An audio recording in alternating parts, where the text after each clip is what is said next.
Hi everybody, today I'm going to be telling you about Tanya Titchkosky and the book of hers that I read called Disability, Self, and Society. Now upon doing background research on Tanya, I could not find too much about her. She doesn't seem to be super avid on social media, but I do know that she was born in 1966, so she's currently 55 years old.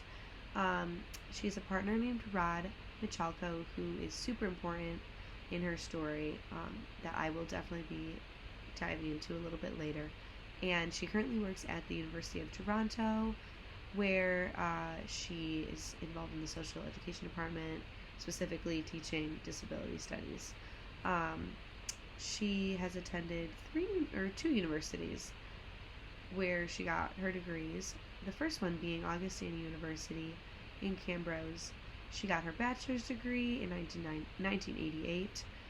The second university being York University in Toronto in 1992. She got her master's, and in 1997, also from York University, she got her PhD. And all of these three degrees were in the Department of Sociology.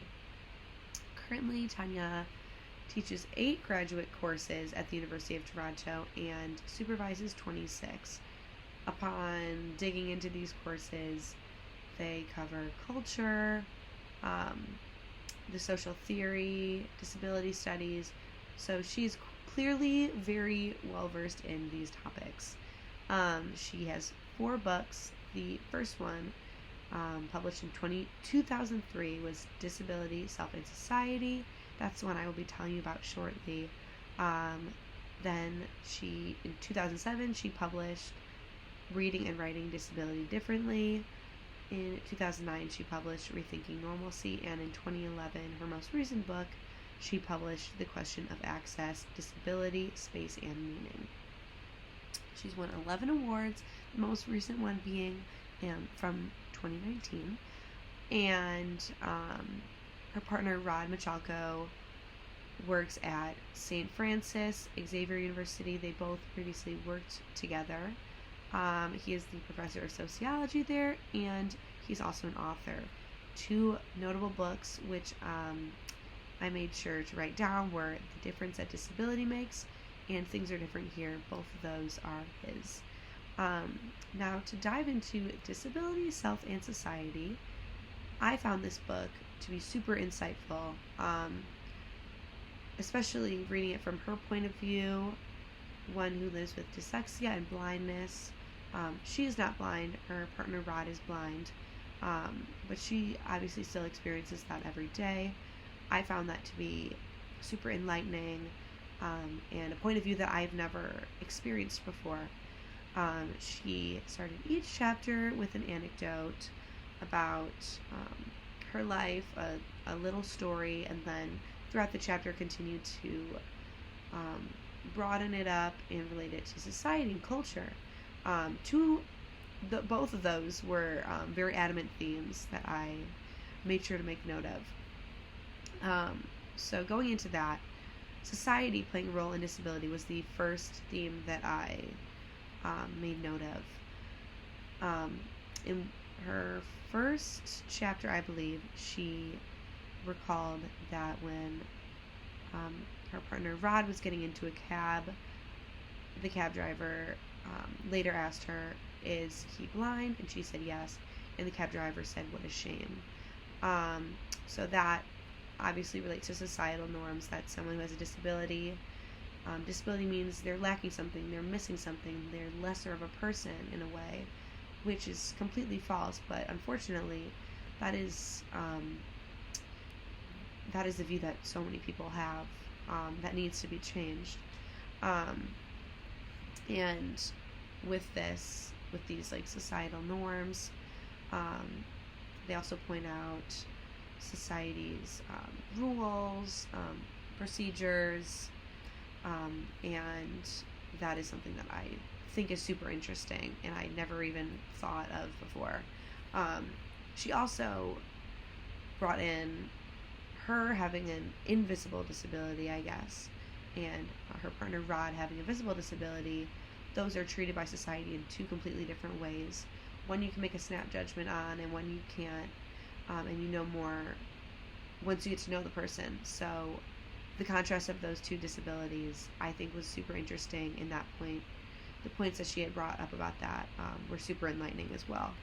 The second theme that I found in this book was culture as a whole, whether it be fetal testing, statistics, both these things objectify disability. They put a number on it. They say, are you really are you really disabled? Are you not that disabled? They objectify it. Yeah, so it is super frustrating, the things that she brought up, the stories that make it in society and culture, making it disability black or white, where it should not be, and it is not. So reading about that was certainly quite frustrating. Coming from her point of view, I was frustrated for her, but it was also quite enlightening because, as I said, I had never been in that position, and I'm just honored to now be reading and to try to put myself in her shoes, and everyone else's shoes. And an excerpt from the book that I have is when she first found out that she was dyslexic. Her dyslexia, from her book, she is told that it affects her in so many ways. She cannot drive, and although she's a very prestigious professor, she has to teach differently, grade differently, and just approach life in a different way. And she did not realize she was dyslexic until she was 21 years old, when she was learning Spanish, and she had to graduate. And this is the excerpt from that. After many weeks of attempting to get straight the shortest series of letters into something that might have meaning, the director called me into his office. To my surprise, and despite the rule against it, he spoke to me in English. He told me that he thought I had a problem. He thought I was dyslexic. Perhaps it was his accent or the context of the language school, or perhaps it was the combination of both. But at the time, I thought the director was teaching me a new Spanish word, meaning lazy, slow, or stubborn. I quickly, in Spanish, assured him that I was none of these things. I was working very hard. I could not be slow, I told him, because I was even learning to speak about Plato and Marx in Spanish. I also empathetically insisted that it was not stubbornness that transformed the written word into gibberish, but that it was more akin to agony. He attempted to explain it to me again. I eventually understood that he felt that it was neither the school's methods nor my attitude that kept me from learning. What was holding me back, he said, however, did have something to do with me, and thus he was bringing someone in to test me. In Mexico, at the age of 21, I officially became dyslexic. At the same time, lazy, slow, and stubborn lost their explanatory power. I found this passage to be super moving, because she had said previously that growing up in school, she was lazy, she was quirky, she couldn't pay attention, she just didn't understand, when it was never any of those things, and those words held such a power over her. And when she found out that, oh, I'm dyslexic, she almost felt free, and she could learn more about it and learn more about herself by doing so. So yes, that is my little explanation of disability, self, and society, and Tanya Titchkosky. I hope you guys learned something, and I will talk to you guys in the discussion post. Bye!